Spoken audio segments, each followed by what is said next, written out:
తెలంగాణ రాష్ట్ర వ్యాప్తంగా ఇప్పుడు ఒక బిగ్ హాట్ టాపిక్ బీసీ కులగణన చెయ్యాలి అని చెప్పేసి చాలా సామాజిక వర్గాలు మంచి పరిణామం అని చెప్పేసి అంటా ఉన్నాయి. బట్ ఇక్కడ ఈ బీసీ కులగణనను ఆపేయాలి, దీన్ని అడ్డుపడాలి అనే యాంగిల్లో అంటే ఆఫ్ ద రికార్డు ఒక ఒక చర్య అయితే జరుగుతూ ఉంది.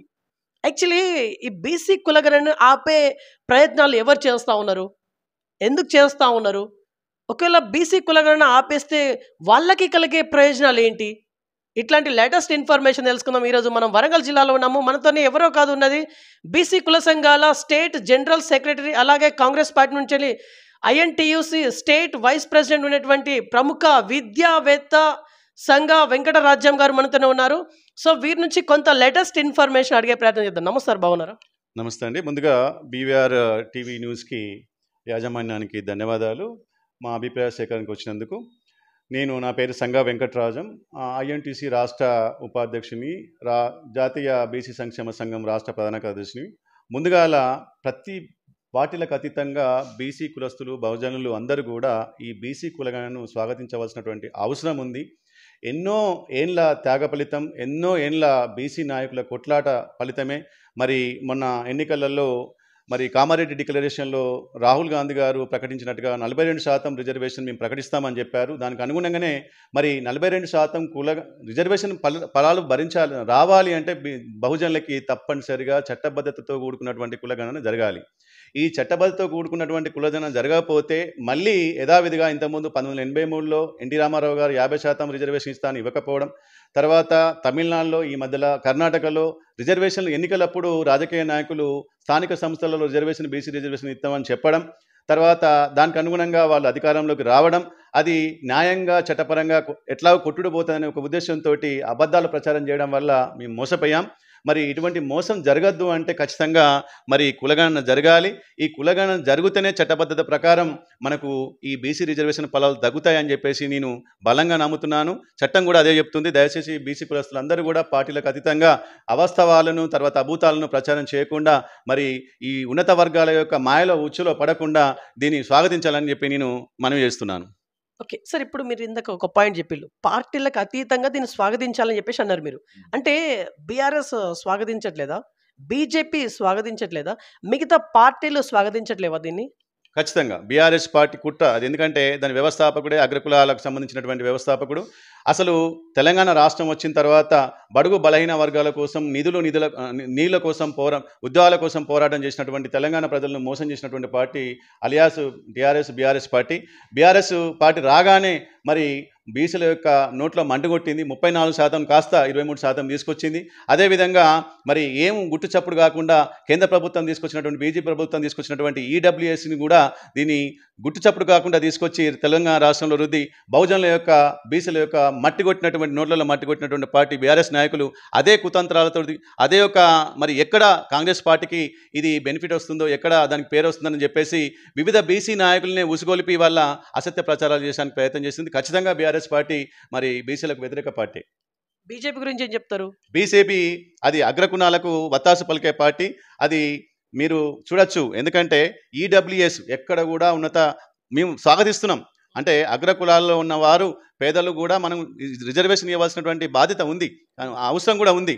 కానీ ఇప్పుడు తీసుకొచ్చుకున్నటువంటి ఈడబ్ల్యూఎస్ సర్టిఫికెట్లు అన్నీ కూడా మొత్తం దొంగ సర్టిఫికెట్ తీసుకొస్తున్నారు. వాస్తవానికి ధనికలలో ఉన్నటువంటి, అగ్రకులాల్లో ఉన్నటువంటి పేదలకు న్యాయం జరుగుతలేదు. ఉన్న వాళ్ళే డబ్బులు పెట్టి అది సర్టిఫికెట్ తీసుకొచ్చుకొని దొంగచాటున రిజర్వేషన్ ఫలితాలు పొందుతున్నారు. రెండోది సెంట్రల్లో తీసుకొచ్చినటువంటి ఈడబ్ల్యూఎస్ అనేది 50% లిమిట్. అంటే మొత్తం 100%లో 50% రిజర్వేషన్ దాటిన తర్వాత మిగతా 50%లో 10% మాత్రం ఈడబ్ల్యూఎస్ రిజర్వేషన్ ఇవ్వాలని చెప్పేసి కేంద్రం తీసుకొచ్చింది. అది కూడా మన రాష్ట్రంలో గుట్టు కాకుండా 100లో 10% తీసుకొచ్చి మిగతా 90%లో రిజర్వేషన్ ఇవ్వడం వల్ల ఇవాళ ఈడబ్ల్యూఎస్లో ఉన్నటువంటి, అంటే అగ్రకుణాలలో దొంగ సర్టిఫికెట్లు తీసుకొచ్చుకున్న వాళ్ళకి 600 ర్యాంక్ ఉన్న డిఎస్సీ ర్యాంక్ వస్తుంది. బీసీ వాళ్ళకు, బహుజనులకు 20 ర్యాంక్ ఉన్న డిఎస్సీ టీచర్ పోస్టులు రాని పరిస్థితి ఏర్పడేది ఇప్పుడు. ఓకే సార్, ఇప్పుడు యాక్చువల్లీ ఈ బీసీ కులగణన ఎందుకు చేస్తా ఉన్నట్టు? బీసీ కులగణన వాస్తవానికి అంటే కులాలను బీసీ కులగణన చేసేస్తున్నటువంటి హక్కు వాస్తవానికి కేంద్ర ప్రభుత్వంకే ఉంటుంది.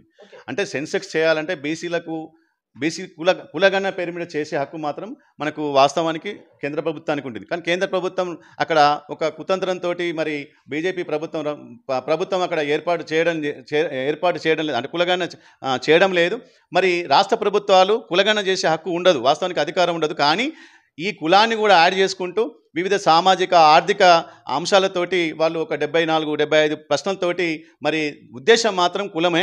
కానీ అన్ని రకాలుగా వాళ్ళ కులాలను సామాజిక ఆర్థిక దృక్పథంతో ఆ యొక్క ప్రశ్నలను ఏర్పాటు చేసేసి కులగణన చేయడం జరుగుతుంది.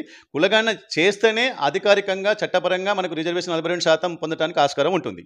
ఓకే, ఇక్కడ మీరు కొంత ప్రశ్నావళి ఉంది అని చెప్పేసి మీరు అన్నారు కొన్ని మాధ్యమాల్లో. సరే, ఇక్కడ ప్రశ్నలు అడగడం వరకు బాగానే ఉంది, కాకపోతే వాళ్ళ వ్యక్తిగత విషయాలు, వాళ్ళ ప్రైవసీ దెబ్బతింటుంది అనేది ఒక వర్గం వాదిస్తూ ఉంది బయట. దీనిపైన మీ కామెంట్ ఏంటి? వాస్తవానికి ప్రభుత్వం క్లియర్గా చెప్పింది, మీకు ఎటువంటి ప్రూఫ్లు ఇవ్వవలసిన అవసరం లేదు, మీ యొక్క ఆర్థిక సామాజిక విషయాలు మాత్రం చెప్పండి, అది మీరు చెప్పినా నడుస్తుంది, చెప్పకుండా నడుస్తుంది అని చెప్పేసి అక్కడ ఏ అధికారి కూడా దానికి ప్రూఫ్లు ఇవ్వాలి. తప్పు చెప్పొద్దు, తప్పు చెప్తే అన్యాయం జరిగేది వాళ్ళకి ప్రజలకే జరుగుతుంది. తప్పు చెప్పొద్దు. జనరల్గా సామాజికంగా ఆర్థికంగా వెనుకబడుతున్నటువంటి బహుజనులు ఎప్పుడు కూడా తప్పు చెప్పరు. డబ్బులు ఉన్నవాడు తప్పు చెప్తాడు, దానివల్ల వాళ్ళకు ఒరిగేది లేదు, వచ్చే నష్టం కూడా ఏం లేదు. కాబట్టి ప్రభుత్వం ఎక్కడ కూడా ఫోర్స్ చేయలేదు. అడిగిన వాటికి సమాధానం చెప్పండి, కులం కరెక్ట్ చెప్పండి, మీ ఏ ఉద్యోగం అయితే ఉద్యోగం చెప్పండి. ఎట్లాగో ఆధార్ కార్డు కొడితే వాళ్ళ ప్రభుత్వ ఉద్యోగస్తుల తర్వాత ప్రైవేట్ ఉద్యోగస్తులు తెలిసిపోతుంది. ఇప్పుడు రేషన్ కార్డు విషయంలో కావచ్చు, తర్వాత ఈ మిగతా కార్డులన్నీ విషయంలో కావచ్చు, ఏదైనా కూడా లబ్ధి కొంతమంది తప్పు సమాచారం ఇచ్చేసి దొంగగా చాటిన వాళ్ళు మరి లబ్ధి పొందుతున్నారు. సో అటువంటి వాళ్ళని ఏరివేసే దృష్టిలో ఉన్నారు. కానీ ఈ ఉద్దేశం అంటే ఇప్పుడు కులగణన చేస్తున్నటువంటి విషయంలో మాత్రం ఎటువంటి ఉద్దేశం లేదు. కేవలం కుల సంఖ్యను కుల యొక్క జనాభాను కులగణన చేసే ఉద్దేశంతో మాత్రమే సేకరిస్తున్నారు.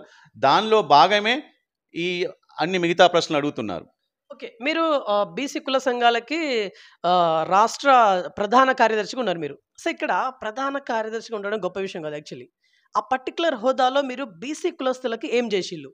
వాస్తవానికి నేను జాతీయ బీసీ సంక్షేమ సంఘం రాష్ట్ర ప్రధాన కార్యదర్శిని ఆర్ కృష్ణన్నతోటి కావచ్చు, వివిధ కుల నాయకులతో కావచ్చు, గత 32 సంవత్సరాలుగా నేను బీసీ ఉద్యమంలో ఉన్నాము.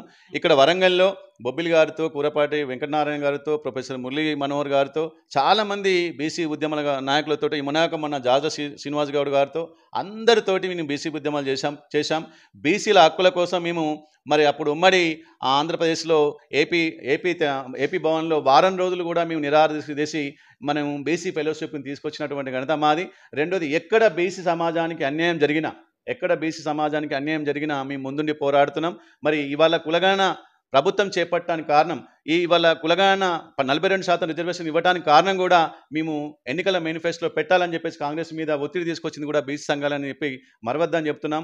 ఒక బీసీ నాయకునిగా, మరి బీసీలో కులంలో పుట్టిన నాయకునిగా ఎక్కడ బీసీ ఉద్యమకారుని కానీ, ఎక్కడ బీసీ కులస్తులు కానీ అన్యాయం జరిగినా మేము ముందుండి పోరాటం చేస్తున్నాం. ఓకే, మీరు మేర కులం కోసము ఒక జాక్ని ఏర్పరచుకున్నటువంటి ఒక వ్యక్తి. సరే, ఇక్కడ ఈ జాక్ వల్లనే మేర కులానికి కార్పొరేషన్ ఏర్పాటైంది అనేది అంటే మీ సంఘంలోనే వ్యక్తులు చెప్తా ఉన్నారు. దీన్ని ఎలా నమ్మాలి? వాస్తవానికి ఈ మేరు జాయింట్ యాక్షన్ కమిటీ అనేది మేము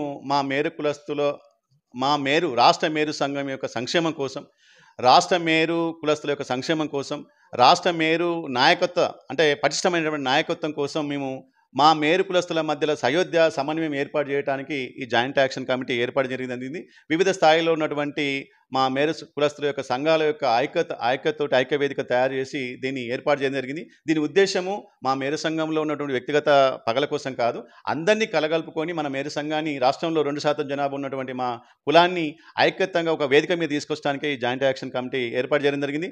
మరి 2018లో ఎన్నికలు జరిగినాయి. వాస్తవానికి ఎన్నికలు అయిపోయాయి.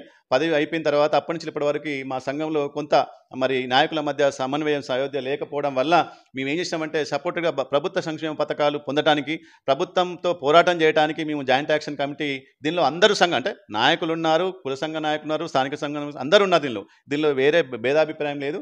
మా యొక్క హక్కుల కోసం, ప్రభుత్వం నుంచి రావాల్సినటువంటి సంక్షేమ పథకాల కోసం, మా పటిష్టమైనటువంటి నాయకత్వం కోసం మాత్రమే జాయింట్ యాక్షన్ కమిటీ ఏర్పాటు చేయడం జరిగింది. ఒకవేళ నాయకత్వం పర్ఫెక్ట్గా సంపూర్ణమైన తర్వాత మేము ఈ జాక్ అనేది ఉండదు. సో ఇక్కడ ఉన్నటువంటి వ్యక్తులు కూడా ఎవరికి కూడా పగ కాదు. రెండవది ఏంటంటే ఈ జాయింట్ యాక్షన్ కమిటీ కమిటీ సభ్యులము, తర్వాత మిగతా మేధావులు, యువత మా సంఘంలో ఉన్న వాళ్ళు అందరం కూడా జాతీయ స్థాయి పార్టీలైనటువంటి కాంగ్రెస్లో కానీ, బీజేపీతో కానీ, తర్వాత బీఆర్ఎస్ పార్టీతో కానీ అన్ని పార్టీ కార్యాలయాలకు పోయి మా మేర కులస్తుల యొక్క సమస్యలను, మా మేర కులస్తుల యొక్క హక్కులను కూడా మేము వాళ్ళ మేనిఫెస్టోలో పెట్టే విధంగా మేము మా వినతి పత్రాలు ఇవ్వడం జరిగింది. మా మేనిఫెస్టో తయారు చేశాం. తర్వాత మొన్న ₹1,00,000 మా బీసీ బంద్ రావడానికి కూడా మేము ఇందిరా పార్క్ దగ్గర ధర్నా చేయడం వల్లనే వచ్చింది. అదేవిధంగా అంతకుముందు మరి మాకు ఉప్పల్ భగాయత్లో తెలంగాణ ప్రభుత్వం ₹1,00,00,000 నిధి ఎకరం భూమి ఇవ్వడానికి కూడా మేము పోరాటం చేసిన ఫలితమే మొన్న బీసీ కార్పొరేషన్ కూడా మేము మా యొక్క అప్పుడు మేనిఫెస్టో కమిటీ చైర్మన్ అయినటువంటి శ్రీధరబాబు గారికి, తర్వాత సభ్యుడైనటువంటి రియాజ్ అన్న గారికి మాకు మేనిఫెస్టోలో మాకు మేరకులస్తులకు కార్పొరేషన్ ఇవ్వాలి, మా చిరకాల కోరిక. అదేవిధంగా బీసీ డి నుంచి బీసీ ఏలో పెట్టాలి. ఎందుకంటే మేము వ్యవసాయం మీద ఆధారపడుతున్న కుటుంబం కాదు, మేము వృత్తి మీద ఆధారపడుతున్న కుటుంబం. కాబట్టి మాకు బీసీ డి నుంచి బీసీ ఏలే అని చెప్పేసి వివిధ మా యొక్క కోరికల డిమాండ్లు మేము కాంగ్రెస్ పార్టీ మేనిఫెస్టో కమిటీకి ఇవ్వడం వల్ల, ఆ కమిటీ మేనిఫెస్టో పెట్టడం వల్ల మాకు ఇవాళ కార్పొరేషన్ వచ్చింది. దానికి మేము కాంగ్రెస్ ప్రభుత్వానికి మా మేరకులస్తు అందరి తరపున మేము కృతజ్ఞత తెలియజేస్తున్నాం, తర్వాత ధన్యవాదాలు తెలియజేస్తున్నాం. అదేవిధంగా వెంటనే మా కార్పొరేషన్ని మరి చైర్మన్ ఏర్పాటు చేసేసి, తర్వాత కమిటీని ఏర్పాటు చేసేసి నిధులు కూడా ఎక్కువ శాతం కేటాయించాలని చెప్పేసి మీ ప్రభుత్వాన్ని మేము కోరుకుంటున్నాం. దీనికి అందరి యొక్క పోరాట ఫలితమే మా కార్పొరేషన్ వచ్చింది. అందులో ఎక్కువ పాత్ర మా జాక్ ఉంది. ఓకే, జాక్ ఉంది అంటున్నారు. బట్ ఇక్కడ మీకు స్టేట్ ప్రెసిడెంట్ అనే వ్యక్తి అయితే లేరు. ప్రెసిడెంట్ ఒప్పుకుంటారా ఈ మాట? అయితే మీ మేర కులానికి స్టేట్ ప్రెసిడెంట్ అయితే లేరు. అందుకోసమే అసలు వాస్తవానికి మేరు జాయింట్ యాక్షన్ కమిటీ ఏర్పడడం యొక్క ప్రధాన ఉద్దేశం ఏంటంటే, మా రాష్ట్ర మేరు సంఘానికి సరైనటువంటి పటిష్టమైనటువంటి నాయకత్వ కార్యవర్గం రావాలి, వాళ్ళ మధ్యలో సయోధ్య సమన్వయం చేయాలని చెప్పి మేము ఒక మధ్యవర్తిత్వాని కోసమే ఈ జాక్ ఏర్పడడం జరిగింది. సో అందరూ అర్హులు ఉన్నారు, అనుభవజ్ఞులు ఉన్నారు. కానీ ఏ కుల సంఘంలోనైనా కొంత మేము సేవ చేద్దామని ముందుకొచ్చే వాళ్ళు ఉంటారు, కొంతమంది పదవులను ఆకాంక్షించి ముందుకొచ్చే వాళ్ళు ఉంటారు. సో మేము కూడా జాక్ కూడా ఎప్పుడు కూడా పదవులను ఆకాంక్షించడానికి మాత్రం జాక్ ఏర్పాటు చేయలేదు. స్వచ్ఛందంగా జాక్లో ఉన్న సభ్యులందరూ కూడా చెప్పారు, మాకు ఎటువంటి పదవులు వద్దు, మీరు ఎవరైనా సమర్థవంతమైన నాయకత్వం ఉండాలని, మీరు అందరూ కలిసికట్టుగా వచ్చి మంచి పార్టీ మా మేర కులం యొక్క రాష్ట్ర నాయకత్వం ఏర్పాటు చేయాలని చెప్పి అన్నం తప్ప మేము మా పదవులు ఇవ్వాలని చెప్పేసి మేము ఎప్పుడు కూడా మా జాక్ ఎప్పుడు కోరుకోలేదు. మేము స్వచ్ఛందంగా కూడా ఆహ్వానించిన వాళ్ళందరినీ కూడా మీరే ఆహ్వానించండి. మేము చెప్పాం, డైరెక్ట్ చెప్పాం.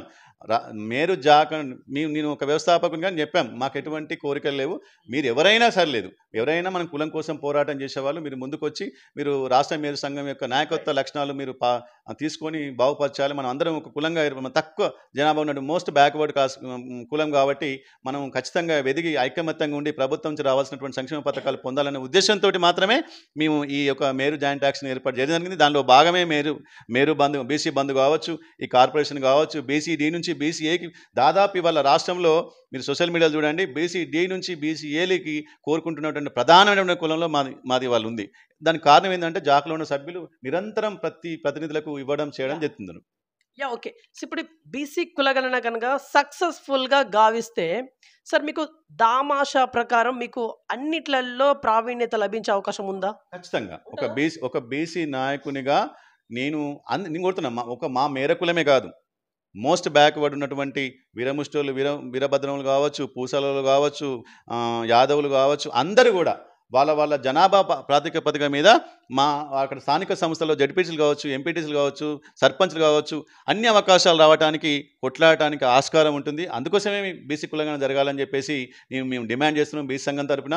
అందుకోసమే కదా ఎక్కడ బీసీ కులగణం పర్సెంటేజ్ బయటకు వస్తే మా పునాదులు కలుతాయనే ఉద్దేశంతో ఈ యొక్క కులాలకు సంబంధించినటువంటి పార్టీ నాయకులు, పార్టీ కార్యకర్తలు మన దురదృష్టం ఏంటంటే ఆ పార్టీలో ఉన్నటువంటి బహుజనులతోటే ఉసిగొలిపి ఇవాళ సోషల్ మీడియాలో తప్పుడు ప్రచారం చేస్తున్నాయి. దయచేసి మీ యొక్క బీవీఆర్ న్యూస్ తరఫున నేను అందరికీ విజ్ఞప్తి చేస్తున్నాను, మనం పార్టీలకు అతీతంగా ఫస్ట్ బీసీ కులగణన జరగాలి, మన శాతం ఎంతో తెలవాలి. అప్పుడు మనం అన్ని పార్టీలను కూడా డిమాండ్ చేసి మనం లబ్ధి పొందొచ్చు, మనం రాజకీయంగా ఎదగొచ్చు అని చెప్పి నేను కోరుకుంటున్నాను. ఓకే, బీసీల శాతం ఎక్కువగా ఉంటుంది, అందరికీ తెలిసింది. కాకపోతే రాజకీయ పరిణామాలు రాబోయే రోజుల్లో ఏ రకంగా ఉండబోతుంది మీకున్నటువంటి అంచనా ప్రకారం? ఎందుకంటే ఇప్పుడు బీసీ కులగణన జరిగితే ఖచ్చితంగా బీసీ వ్యక్తికి మొదటి ఛాన్స్ అనేది బరాబర్ ఉంటుంది. సో అందులో నో డౌట్. ఇంకా సో రాబోయే రోజుల్లో పొలిటికల్ యాంగిల్గా మనకు ఒకసారి ఆలోచిస్తే, వాస్తవానికి మన తెలంగాణ రాష్ట్రంలో అగ్రకులాల పాత్ర 6%, వాళ్ళ జనాభా 6% కూడా లేదు. కానీ వాళ్ళ అన్ని పదవులు వాళ్ళు అనుభవిస్తున్నారు. అంటే దాదాపు బహుజనుల పర్సంటేజ్ జనాభా పర్సంటేజ్ 85% ఉంటుంది. 85% రాజకీయంగా లబ్ధి పొందుతున్నది అంటే వాస్తవానికి అంబేద్కర్ యొక్క పోరాటం వల్ల ఇవాళ మా తోటి మిత్రులైనటువంటి ఎస్సీలు కావచ్చు, ఎస్టీలు కావచ్చు, వాళ్ళు లబ్ధి పొందుతున్నారు రాజకీయంగా. కానీ బీసీల కోసం పోరాటం చేసే వాళ్ళు లేక బీసీల యొక్క రాజకీయ ఉనికి లేకుండా ఇవాళ మరి జనరల్ సీట్లలో కూడా బీసీలు జనరల్ సీట్లను, రెడ్డిలను, వెల్మలను, అగ్రకుల బ్రాహ్మణిజాన్ని ఎదుర్కొనే మనకు శక్తి ఈ బీసీలకు లేదు. అదేవిధంగా గుర్తుపెట్టుకోండి, ఇవాళ మోడీ గారు మతవాదాన్ని ఎన్నుకున్నారు, రాహుల్ గాంధీ గారు సామాజికవాదాన్ని ఎన్నుకున్నాడు. సామాజిక న్యాయం అని మరి సామాజిక నక్సల్స్వాదం కూడా సామాజికవాదమే. మరి మోడీ మతవాదం ఎన్నుకుంటే మరి రాహుల్ గాంధీ గారు న్యాయం ఎన్నుకున్నారు. సామాజిక న్యాయంలో జరగాలి అంటే ఖచ్చితంగా కులగణన జరగాలి. ఈ 50% ప్లాట్ఫారం అని తీసేయాలి. జనాభా ప్రాతిపదిక మీద ఖచ్చితంగా బహుజనులందరూ కూడా రాజాధికారం చేపట్టాలని మరి రాహుల్ గాంధీ గారి యొక్క కోరిక. ఆ లక్ష్యం కోతపోతున్నాం. రానున్నదంతా కూడా బీసీల రాజ్యం అవుతుంది. ఖచ్చితంగా అగ్రకులాల బ్రాహ్మణజనం బనియన్ల యొక్క పునాదులు కలుతాయని చెప్పేసి ఈ సందర్భంగా హెచ్చరిస్తున్నాను. ఓకే, మీరు సార్ ఇప్పుడు కాంగ్రెస్ పార్టీలో మీరు ఒక సీనియర్ లీడర్గా కూడా ఉన్నారు. సార్, మీరు ఇచ్చినటువంటి 6 గ్యారంటీస్ పైన కొన్ని భిన్నాభిప్రాయాలు వస్తూ ఉంది. ఆ 6 గ్యారంటీస్ అసలు మీరు అమలు చెయ్యలేరు అని చెప్పేసి కేటీఆర్ గారు అయితే ఖరాఖండిగా చెప్తా ఉన్నారు. హరీష్ రావు గారు కూడా ఇంకో రకంగా చెప్తా ఉన్నారు. ఈ 6 గ్యారంటీస్ పైన ప్రజలకు ఒక వివరణ ఇవ్వండి. ఇప్పటికే 11 మంత్స్కి దగ్గర వస్తూ ఉంది మీ ప్రభుత్వం. వాస్తవానికి కేటీఆర్ గారికి, హరీష్ రావు గారికి అసలు అర్హత లేదు, మాట్లాడే అర్హత లేదు. వాళ్ళు అసలు ఏ గ్యారెంటీలు కూడా అమలు చేయలేదు. వాస్తవానికి అప్పులకు మనకు చిట్టాన్ని మనకు అప్పచెప్పాడు. 7 లక్షల కోట్లు దాదాపు అప్పచెప్పిపోతే దానికి వడ్డీలు కట్టలేక చేస్తున్నాం. ఈరోజు వాస్తవానికి అప్పుడు అధికారుల దగ్గరికి పోయి, ప్రజాప్రతినిధి దగ్గరికి పోయి, ఒక సామాన్యుడు పోయి అడగలేని పరిస్థితి, దూరంగా ఉండే పరిస్థితి, ఒక దుర్లపాలన చూసిన పరిస్థితి, ఇవాళ సెక్రటరియట్కి పోయే పరిస్థితి, ప్రతి ఒక్కరు కూడా నిర్భయంగా ఇవాళ సోషల్ మీడియాలో నిర్భయంగా అడుగుతున్న పరిస్థితి, ప్రతి ఒక్కరు కూడా ఇక్కడ ఇలా హక్కుల కోసం పోరాటం చేస్తున్న పరిస్థితి. ఇవాళ ఒక నిరుద్యోగుడు నిర్భయంగా ఇవాళ కూర్చొని పుస్తకం పట్టుకొని చదువుతుందంటే నాకు ఉద్యోగం వస్తుందనే యొక్క భరోసా మీద పుస్తకం పట్టుకుని చదువుతున్న పరిస్థితి. 50,000 ఉద్యోగాలు వేశారు. అదేవిధంగా ఇవాళ మహిళలకు దాదాపు మీరు చూడండి, మహిళలకు తర్వాత కరెంటు బిల్లు వల్ల యావరేజ్గా నెలకు ఒక 1,500 రూపాయలు వాళ్ళకు ఇంటికి అలా జరుగుతుంది. ప్రతి ఒక్క కుటుంబానికి, అంటే రేషన్ కార్డు ఉన్నటువంటి ప్రతి ఒక్క కుటుంబానికి వల్ల మరి మహిళల యొక్క ఫ్రీ బస్సు వల్ల కావచ్చు, 200 యూనిట్ల వరకు కరెంటు బిల్లు కావచ్చు, యావరేజ్గా 1,500 పోతుంది. ఇవాళ ఫస్ట్ రోజు జీతాలు ఇచ్చే పరిస్థితి. ఇంత ఆర్థిక సంక్షోభం, ఇంత అప్పుల చిట్ట పెట్టినటువంటి బీఆర్ఎస్ పార్టీ, ఇంత అవినీతి పరిపాలన చేసినటువంటి బీఆర్ఎస్ పార్టీ మన చేతిలో పెట్టి ఇంకెంత అండి, సంవత్సరం కూడా కాలేదు. ఆ సంవత్సరంలో 6 నెలలు మాకు కాంగ్రెస్ పార్టీకి ఎన్నికలు ప్రచారం చేసుకోవడానికి చదువుకోవడానికి జరిపోయింది. ఈ 6 నెలల్లో పరిపాలన ఇంకా ఎవరు నీతిపరుడు, ఎవరు అవినీతిపరుడు అని చేసే పరిస్థితి. ఇంత సిచ్యువేషన్లో కూడా ఎక్కడ కూడా మరి జీతాలు కరెక్ట్ టైంకి ఇవ్వడము, తర్వాత కొంచెం లేట్ కావచ్చు, కానీ ఖచ్చితంగా దానిలో మీకు 10 లక్షల బీమా, ఉచిత వైద్య బీమా అమలు చేస్తున్నారు. తర్వాత 200 యూనిట్ల కరెంటు బిల్లు అమలు చేస్తున్నారు. తర్వాత బస్ ఫ్రీ అమలు చేస్తున్నారు. తర్వాత రైతు బంధు కూడా వేశారు. తర్వాత రుణమాఫీ కూడా దాదాపు చేసే కొంచెం టెక్నికల్ ప్రాబ్లమ్స్ ఉన్నాయి. ఓటని కూడా చేస్తారు. అంటే ఇంత అప్పుల చిట్టాలు అప్పులు అప్పచెప్పినటువంటి ఆ యొక్క దుర్మార్గమైనటువంటి పాలన నుంచి కూడా కొంత గాడి పడటానికి టైం పడుతుంది. ఖచ్చితంగా కొంచెం లేట్ అవుతుంది, కానీ ఖచ్చితంగా అమలు చేసి తీరుతారు. ఏది చేసినా కాంగ్రెస్ పార్టీ చేస్తుందండి, వేరే పార్టీ చేయదు. కాంగ్రెస్ పార్టీ చేస్తుంది, అది చరిత్ర చెప్తుంది. Okay sir, last and final question. BC కులగణన పైన అంటే రహస్యంగా దాన్ని అడ్డుపడాలనే యాంగిల్లో ఎవరైతే అనుకుంటున్నారో వాళ్ళకి మీరు ఇచ్చే స్ట్రాంగ్ వార్నింగ్ కావచ్చు, మెసేజ్ కావచ్చు, వాట్ ఎవర్, ఫైనల్ ఏం చెప్పాలనుకుంటున్నారు ఈవెన్ పబ్లిక్కి కూడా? ఒకటే సార్, మనం ఖచ్చితంగా బీసీ కులగణని ఎవరు ఆపలేరు. అది ఖచ్చితంగా కాంగ్రెస్ గవర్నమెంటు ఇది ఎంతమంది అడ్డుపడ్డా, సోషల్ మీడియా ద్వారా ఎంత అగ్రకులాలు, ఎన్ని రాజకీయ పార్టీలు అడ్డుపడ్డా ఖచ్చితంగా కులగణన జరుగుతుంది. 42% రిజర్వేషన్ అమలు అవుతుంది. కాబట్టి ఇది రాహుల్ గాంధీ యొక్క లక్ష్యం.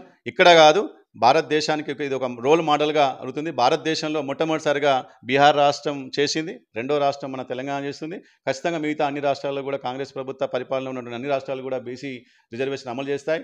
రాబోయే 2029-28లో జాతీయ స్థాయిలో ఖచ్చితంగా కాంగ్రెస్ గవర్నమెంట్ వస్తుంది. 50% ఈ యొక్క ప్లాట్ఫామ్ అని తీసేసి ఖచ్చితంగా సామాజిక న్యాయంలో భాగంగా బీసీలే రిజర్వేషన్కు, బీసీలే అన్ని రకాలుగా ముందుండే విధంగా కాంగ్రెస్ ప్రభుత్వం యొక్క మేనిఫెస్టో ఉంటుంది, పరిపాలన ఉంటుంది. ఇది ఎవ్వరు అడ్డు తగ్గే ఆలోచన లేదు, అంత దమ్ము ధైర్యం లేదు. ఖచ్చితంగా మేము బీసీ సంఘం నాయకులం ముందుండి దీన్ని ముందు తీసుకెళ్తామని చెప్పి నేను కోరుకుంటున్నాను. రైట్. సో ఇది ఇవాల్టి ఇన్ఫర్మేషన్. చూసినట్టు BVR TV news. Until then బాబాయ్, టేక్ కేర్.